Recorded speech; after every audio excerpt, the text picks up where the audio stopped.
Hello students, आज का हमारा टॉपिक है पीस एजुकेशन यानी शांति शिक्षा।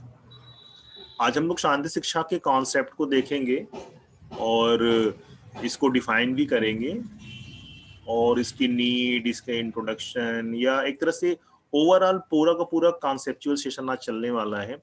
आज हम लोग हर डायमेंशन में पीस एजुकेशन को समझने का प्रयास करेंगे और हम लोग देखेंगे कि शांति शिक्षा एक्चुअल क्या है। इसका इसका क्लासिफिकेशन भी करेंगे, इसके इंट्रोडक्शन पार्ट में भी जाएंगे, इसकी मीनिंग और डिफिनीशन में भी जाएंगे, है ना। इसकी नीड की भी बात करेंगे। यानी वो हम सारी बात आज करने वाले हैं जिससे पीस एजुकेशन के लिए हमारा जो साम्प्रत्य है वो स्पष्ट हो जाए, हमारा कॉन्सेप्ट क्लियर हो जाए। ठीक है, तो सबसे पहले हम लोग बात करेंगे बेटा, एक कमेंट है, स्पाइनोज का एक कमेंट है, हम लोग वहीं से स्टार्ट करने वाले हैं आज का क्लास। और स्पाइनोज ने क्या कहा हम लोग उसको डिस्कस करेंगे। इससे पहले थोड़ा सा मैं आपको रिकॉल करा दूं, कल हम लोगों ने पीस एजुकेशन की टाइप की हम लोगों ने बात करी थी, हम लोगों ने उसको क्लासिफाइड किया था और हम लोगों ने देखा था कि पीस एजुकेशन होता क्या है। फिर हम लोगों ने इसमें ट्रू पीस और फॉल्स पीस की भी बात की थी, हम लोगों ने उसका भी अध्ययन किया था और ये देखने का प्रयास किया था कि पीस एजुकेशन एक्चुअल होता क्या है। ठीक है, तो आपकी स्क्रीन पे पीस एजुकेशन के इनका इंट्रोडक्शन पार्ट शो हो रहा है।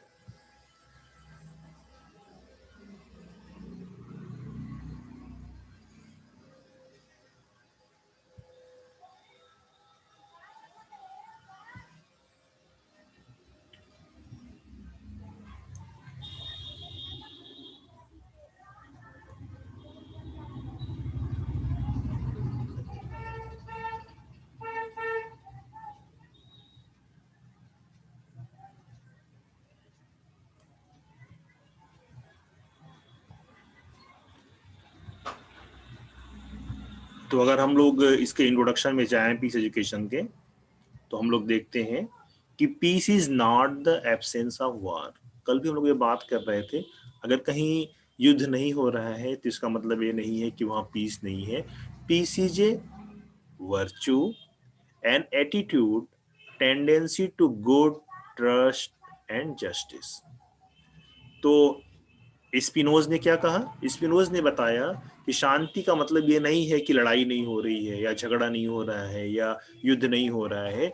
जो शांति है, जो पीस है, एक वर्च्यू है, एक गुण है, हमारी एक क्वालिटी है, हमारा एक दृष्टिकोण है, हमारी अच्छाई, विश्वास और न्याय के लिए हमारी प्रवृत्ति है। इस प्रवृत्ति को हम शांति कह सकते हैं। इसको जो है स्पिनोज ने ये बताने का प्रयास किया कि अगर कहीं लड़ाई नहीं हो रही तो इसका मतलब ये नहीं है कि वहां पे, इसका मतलब नहीं है कि वहां पे जो है वहां पे शांति है।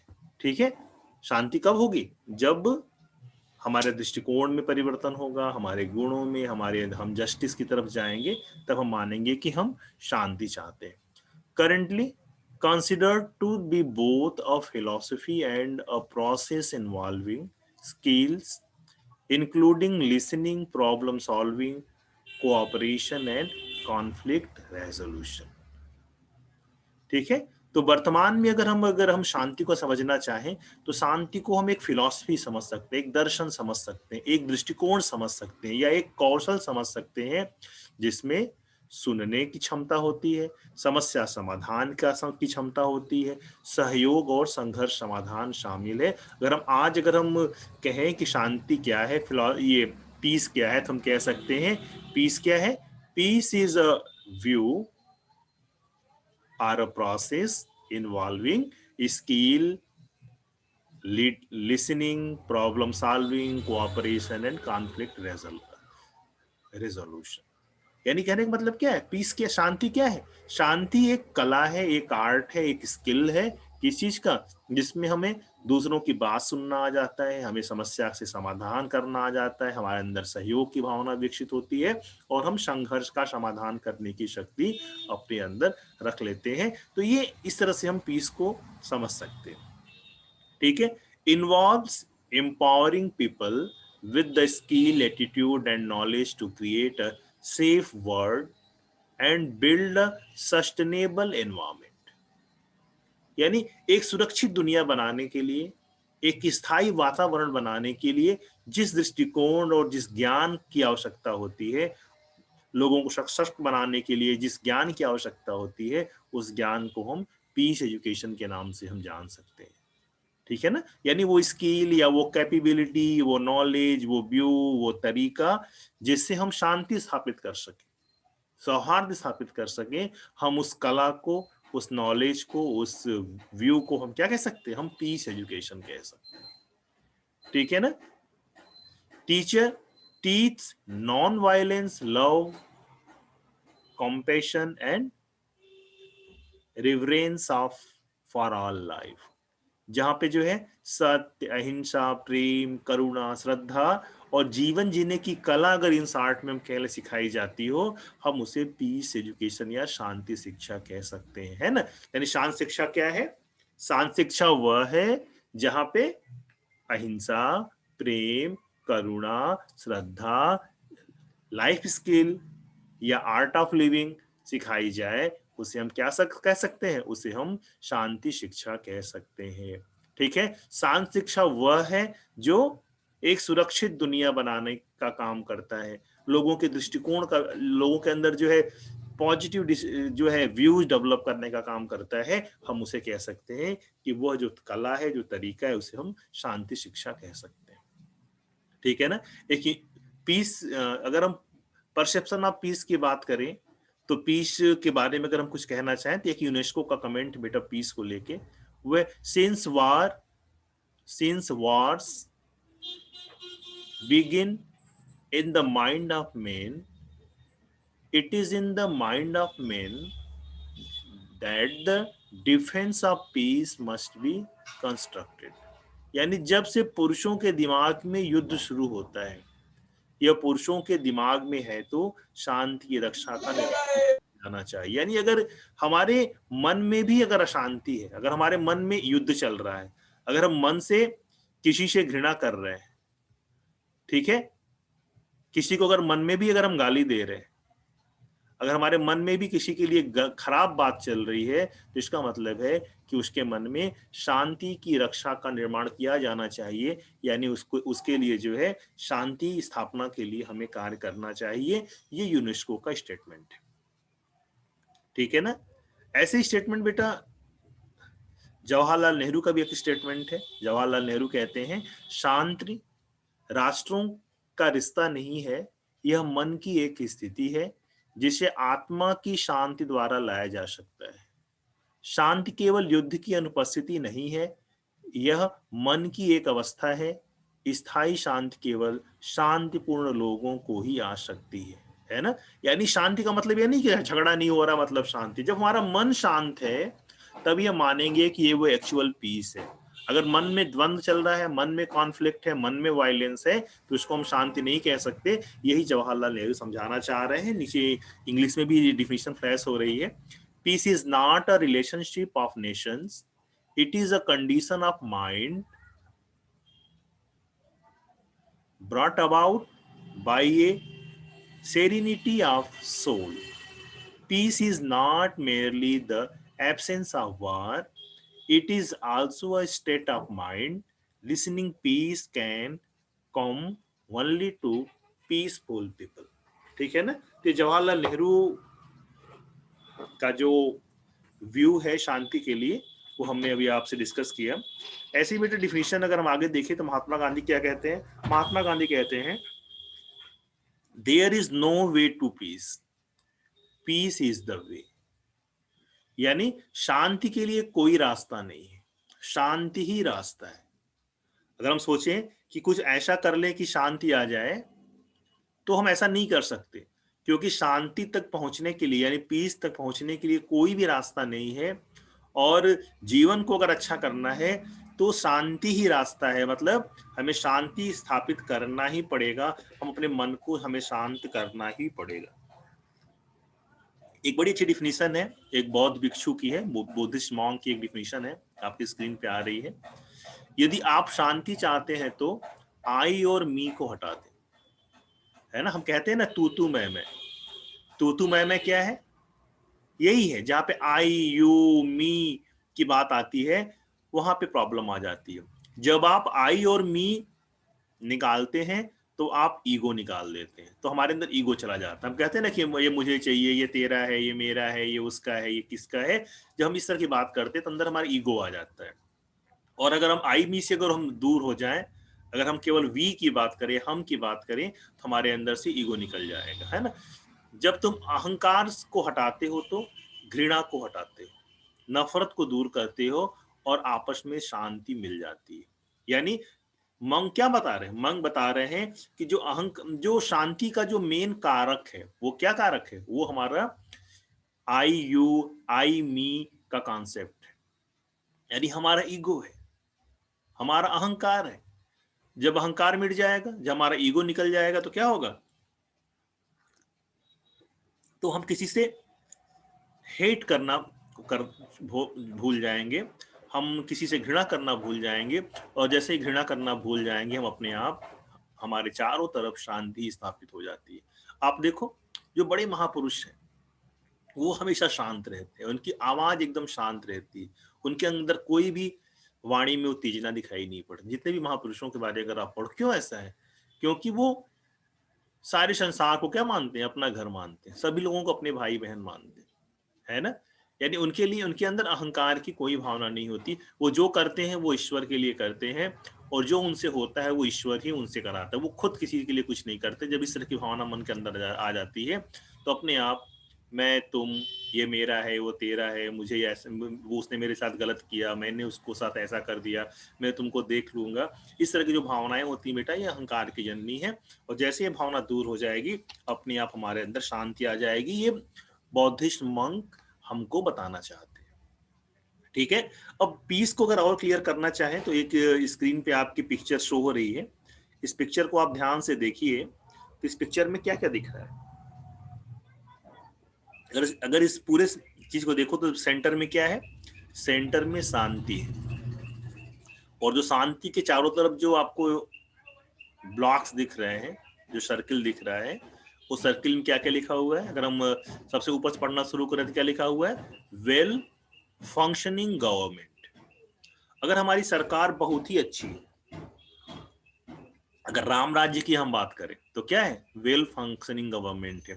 यानी उसके गवर्नमेंट में या ऐसी सरकार जिस सरकार में सारी जनता सुखी हो, कहीं पर कोई कॉन्फ्लिक्ट ना हो, तो पीस हो सकता है ना। नेक्स्ट देखो, अगर हम राइट साइड आए तो क्या लिखा हुआ है, equitable distribution of resources.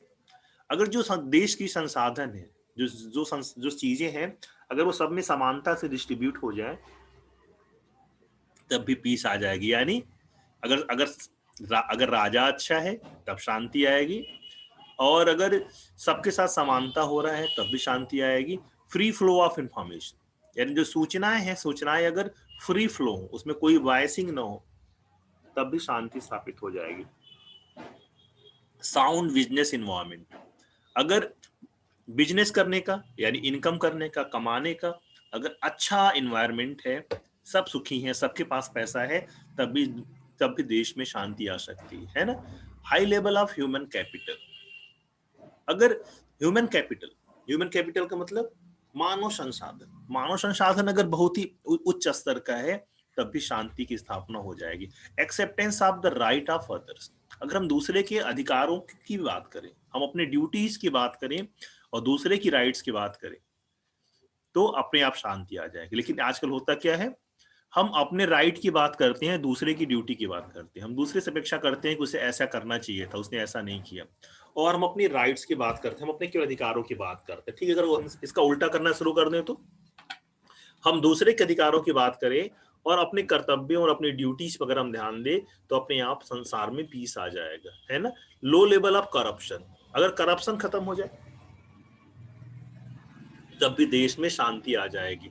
Good relation with neighbours, अगर हमारे पड़ोसियों से हमारे संबंध बड़े अच्छे बड़े मधुर हो जाएं, जैसे एक सीरियल आता है तारक मेहता का उल्टा चश्मा, उस तरह के रिलेशंस हमारे अगर अपने पड़ोसियों से हो जाएं, तब भी चारों तरफ शांति ही शांति आ जाएगी। ये जो जो स्ट्रक्चर था पीस का, वो स्ट्रक्चर आपसे यही कहना चाहता था।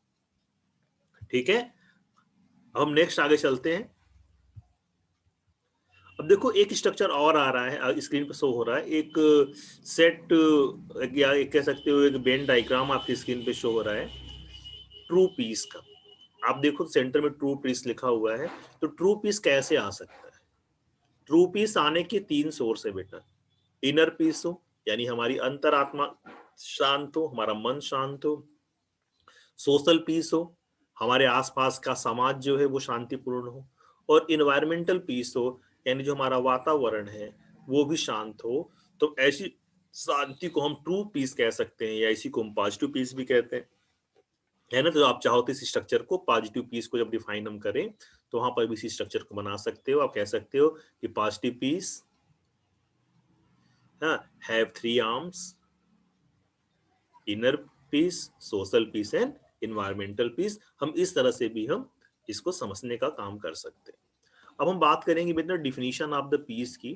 पीस की ये पीस एजुकेशन की परिभाषा की हम बात करेंगे, यानी शांति शिक्षा की परिभाषा क्या है। तो आप कह सकते हो the peace education is holistic, it embraces the physical, emotional, intellectual, and social growth of children with a framework deeply rooted in traditional human values. It is based on philosophy that teachers love, compassion, trust, fairness, cooperation, and reverence for the human family and all life on our beautiful planet. ठीक है, ये definition किसकी है? ये definition है Frank Schmidt and Alice Friedman की definition है, 1988 में इन्होंने दिया था। इन्होंने बताया था कि शांत शिक्षा क्या होलिस्टिक है, यानी समग्र है, चारों तरफ है। यह पारंपरिक मानवीय मूल्यों में गहराई से निहित ढांचे के भीतर बच्चों के शारीरिक, भावनात्मक, बौद्धिक एवं सामाजिक विकास को करने में लगा रहता है। यह दर्शन पर आधारित है जो मानव परिवार के लिए प्रेम, करुणा, विश्वास, निष्पक्षता, सहयोग और श्रद्धा सिखाता है, और हमारे सुंदर ग्रह यानी हमारी पृथ्वी पर जीवन भर रहता है। इसे हम कहते हैं पीस एजुकेशन। अगर हम अपनी भाषा में कहना चाहें कि पीस एजुकेशन क्या है, तो हम कह सकते हैं कि पीस एजुकेशन या शांति शिक्षा का वह विंग है जो विद्यार्थियों का समग्र विकास करता है।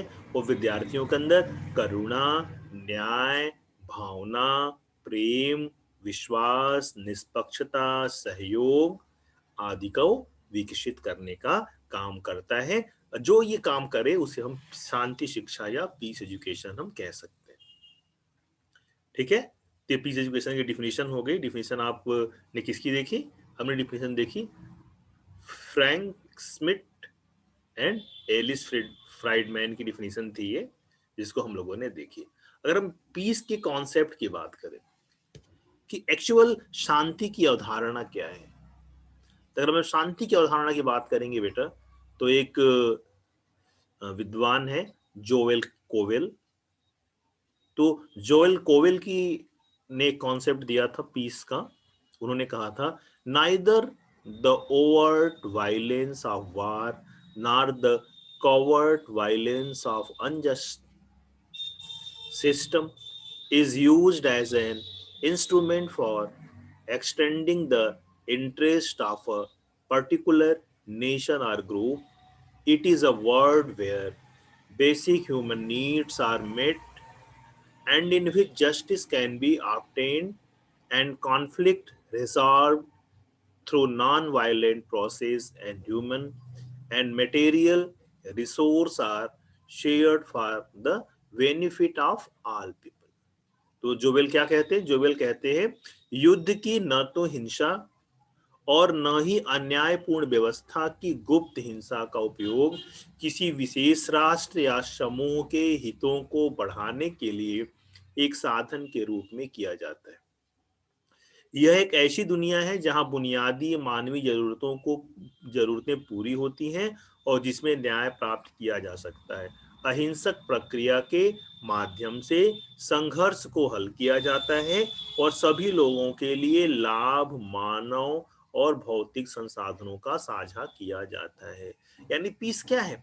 पीस एक ऐसी व्यवस्था है, एक ऐसा कॉन्सेप्ट है जहां न तो युद्ध वाली लड़ाई है, न तो गुप्त हिंसा है। गुप्त हिंसा का मतलब क्या हुआ? हम अंदर अंदर किसी से जलते हो, अंदर अंदर किसी को हम नुकसान पहुंचाने की धारणा करते हो, बाहर से हम बहुत ही चिकने घड़े की तरह मीठा बोलते हो, अच्छे दिखते हो, लेकिन अंदर अंदर दुर्भावना रखते हो। न तो ये वाली हिंसा और न तो खुली हिंसा, युद्ध वाली हिंसा। दोनों हिंसा पीस की दुनिया में या शांति की दुनिया में नहीं होती। यहाँ पे क्या होता है? यहाँ पे न्याय होता है, सबकी जरूरतें पूरी की जाती हैं। अगर कोई समस्या भी आ गई तो समस्या को भी हम अहिंसक तरीके से बातचीत करके, प्रेम से, सद्भावना से, श्रद्धा से हल करने का काम करते हैं। और जो भी संसाधन है, जो भी चीजें हैं, सब हर एक व्यक्ति के पास वो उपलब्ध होता है। सब शांति, प्रेम, सौहार्द से, समानता के साथ रहते हैं। ऐसी दुनिया को हम शांति की दुनिया कह सकते हैं। ये जोवेल कोवेल ने पीस का कॉन्सेप्ट देते हुए कहा। ठीक है ना? अगर पीस के कॉन्सेप्ट को और क्लियर करना है तो हम कह सकते हैं पीस एक concept motivates the imagination, connotes more than non violence. यानी जो शांति क्या है? शांति एक अभिधारणा है, एक कल्पना है, एक कल्पना को प्रेरित करती है जो जहां पे अहिंसा है, हिंसा नहीं है। यानी कह सकते हैं कि शांति कहाँ है? शांति वही है जहां पे अहिंसा है। और कैसी अहिंसा? महात्मा गांधी वाली अहिंसा। महात्मा गांधी ने कहा था अहिंसा वह है जो मनसा वाचा कर्मणा, ठीक है ना, मन से, वाणी से और हम कर्म से अगर अहिंसा नहीं करते, हम किसी का बुरा नहीं सोचते, तो वही सच्ची अहिंसा है और वही शांति की अवधारणा है। ठीक है ना? It implies human being working together to resolve conflict, respect standards for justice, satisfy basic needs and honor human right। यानी इसको अगर दूसरे अर्थ समझे तो हम कह सकते हैं संघर्षों को सुलझाने, न्याय के सम्मान, मानकों, बुनियादी जरूरतों को पूरा करने, मानवाधिकारों का सम्मान करने के लिए मिलकर काम करने वाले जो मानव है का समूह है। वही डिफिनेशन जो अभी कोविल कह रहे थे, वही बात यहाँ भी कहा जा रहा है कि एक ऐसा संसार जहाँ पे संघर्ष सुलझ जाए, सारे लोग न्याय से रहें, सबकी बुनियादी जरूरतें पूरी हो, सबके मानवाधिकार का सम्मान हो, ऐसी दुनिया को हम शांति के रूप में हम देख सकते हैं। ठीक है ना? Peace involve a respect of life for the dignity of each human being without discrimination of prejudice. यानी शांति में जीवन के लिए बिना भेदभाव, बिना पूर्वाग्रह के प्रत्येक मनुष्य अगर अपने गरिमा से, अपने सम्मान के साथ जीवन यापन करता है तो उस समाज को हम कह सकते हैं शांति कारक समाज है। तो कॉन्सेप्ट पीस का क्या हो गया? जहां सब मिलजुल के रहें, सब साथ में रहें, सब एक दूसरे की बात करें, है ना? एक बहुत ही अच्छा श्लोक है संस्कृत में, उस श्लोक में से भी हम पीस के कॉन्सेप्ट को क्लियर कर सकते हैं। एक श्लोक है, सर्वे भवन्तु सुखिनः सर्वे सन्तु निरामया सर्वे भद्राणु पश्यन्ति मां कस्य दुःखमाप्नुयात् या दुख भाग भवेत्। ठीक है? तो ये जो श्लोक है बेटा, इस श्लोक में भी यही बात की जा रही है। और जो हमारी प्राचीन भारतीय परंपरा थी वो वसुधैव कुटुंबकम की परंपरा थी। वसुधैव कुटुंबकम का मतलब ये था कि हम सारे लोग समान हैं, हम सारे लोग एक हैं, हम सारी दुनिया के लोग आपस में भाई बहन हैं, एक दूसरे से किससे जुड़े हुए हैं, सब समान हैं। ठीक है? सब कुछ सबका है।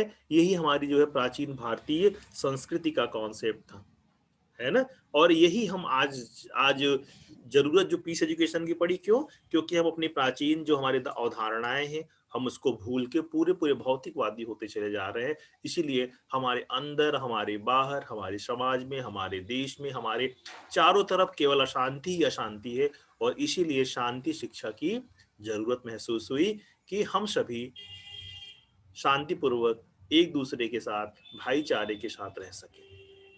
ठीक है, अगर हम इसे कॉन्सेप्ट को और क्लियर समझना चाहें तो इसमें दो तरह की अवधारणाएं हैं, तो दो तरह के कोर कॉन्सेप्ट हैं। पहला नेगेटिव पीस का है और दूसरा पॉजिटिव पीस का है।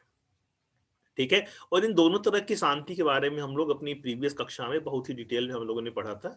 अगर आप दोबारा फिर से पढ़ना चाहो तो पॉजिटिव पीस और नेगेटिव पीस वाले आप क्लास की वीडियोस देख सकते हो, वहां से ये आपका कॉन्सेप्ट और अच्छे ढंग से क्लियर हो जाएगा। अब हम सिर्फ यहाँ कह सकते हैं कि अगर हम कॉन्सेप्ट की बात करें तो हम पीस को टू पार्ट में डिवाइड कर सकते हैं, इसको हम टू कॉन्सेप्ट में तोड़ सकते हैं। जो पहला कॉन्सेप्ट है उसको हम नेगेटिव पीस कहते हैं और दूसरे कॉन्सेप्ट को हम पॉजिटिव पीस कहते हैं। पहला पहला का नेगेटिव पीस क्या कहता है? नेगेटिव पीस कहता है कि अगर पावर बैलेंस है दो लोगों के बीच में, ठीक है, तो अपने आप शांति बनी रहेगी, एक दूसरे से लोग लड़ने की हिम्मत नहीं कर पाएंगे। अगर दोनों तरफ के लोग, दो व्यक्तियों के बीच का पार अगर एक जैसा है तो उन दोनों में लड़ाई नहीं हो सकती।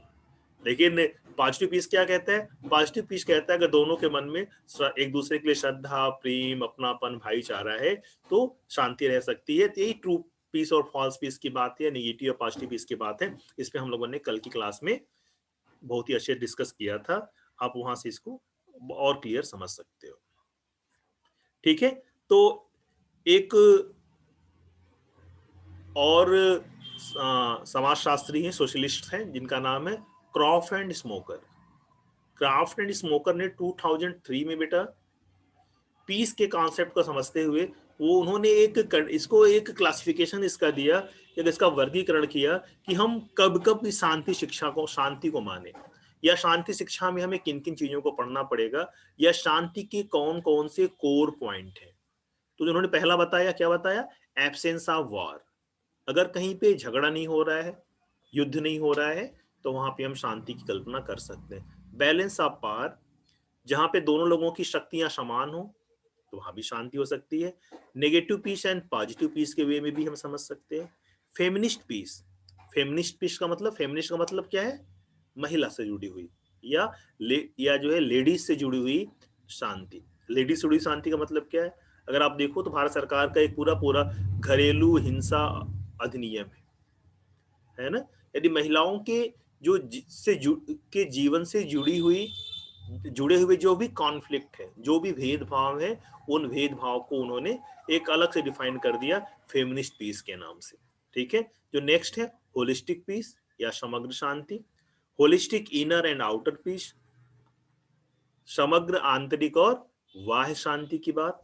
पीस विद नेचर, यानी जो हमारा नेचर है उस नेचर में भी अगर शांति है। तो इस तरह से हम स्मोकर एंड क्रॉप ने पीस के कॉन्सेप्ट को समझाने के लिए पीस की 7 कैटेगरी करी थी, जो आपके स्क्रीन पे फ्लैश कर रही है।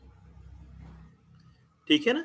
अगर हम पीस के नेचर को समझना चाहें बेटा, पीस एजुकेशन के अगर हम नेचर को समझना चाहें तो हम इस स्ट्रक्चर डायग्राम को देख सकते हैं। आप यहाँ देख रहे हो पीस एजुकेशन है। पीस एजुकेशन की 5 आर्म्स है, यानी इसके 5 जो है सब एरियाज हैं। पीस एजुकेशन में हम क्या क्या पढ़ते हैं? पहला पढ़ते हैं एजुकेटिंग फॉर सोशल जस्टिस, यानी सामाजिक जो न्याय है, सामाजिक न्याय के लिए अगर हम शिक्षा देते हैं तो ये भी पीस एजुकेशन का पार्ट कहलाएगा। क्रिएटिंग ह्यूमन राइट अवेयरनेस, यानी जो हमारा मानवाधिकार है, अगर मानवाधिकार के लिए अगर हम बच्चों को जागरूक कर सके, करने के लिए जो भी हमें करना पड़े, जो भी हमें करिकुलम बनाना पड़े या जो भी हमें करना पड़े, वो पीस एजुकेशन का पार्ट कहलाएगा। ठीक है ना।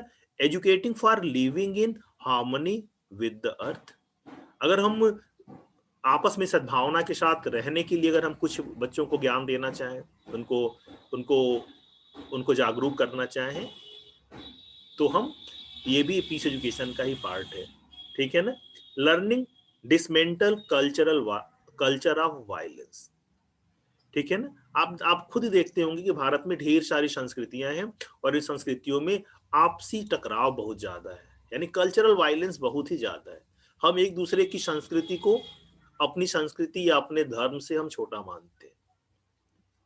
अगर आप किसी कट्टर मुस्लिम से मिलो तो क्या बोलेगा, संसार का सबसे बड़ा और सबसे अच्छा धर्म मुस्लिम धर्म है।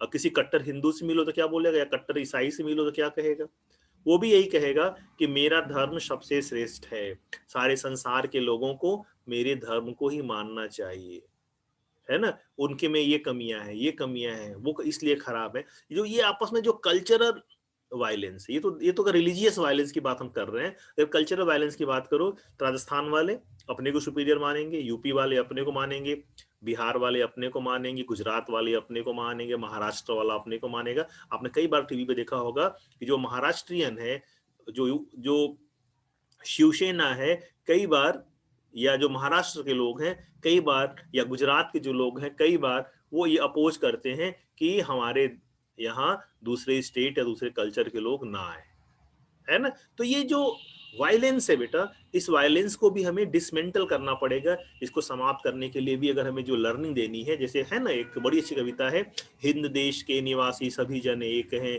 रंग रूप भेष भाषा चाहे अनेक हैं।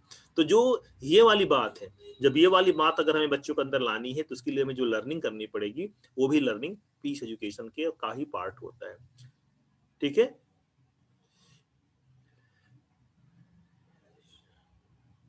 और ऐसे ही अगर हमें ह्यूमन वैल्यू को अगर हमें प्रमोट करना है, उसको अगर आगे बढ़ाना है, अगर उसके लिए भी हमें टीचिंग करनी है, तो वो भी पीस एजुकेशन का पार्ट है। अगर हम शांति शिक्षा की प्रकृति की बात करें, तो प्रकृति आपके सामने दिख रही है कि शांति शिक्षा में हमें इन इन इन इन चीजों पे फोकस करना पड़ता है। पाठ्यक्रम में ये सारे सिलेबस को शामिल करना पड़ता है, और इसका उद्देश्य भी यही है कि लोगों के अंदर social justice, human value, cultural violence, ठीक है, हार्मनी और ह्यूमन राइट्स से अवेयरनेस जैसी बातें उनके अंदर आ जाए। यही उद्देश्य है शांति शिक्षा को पढ़ाने का।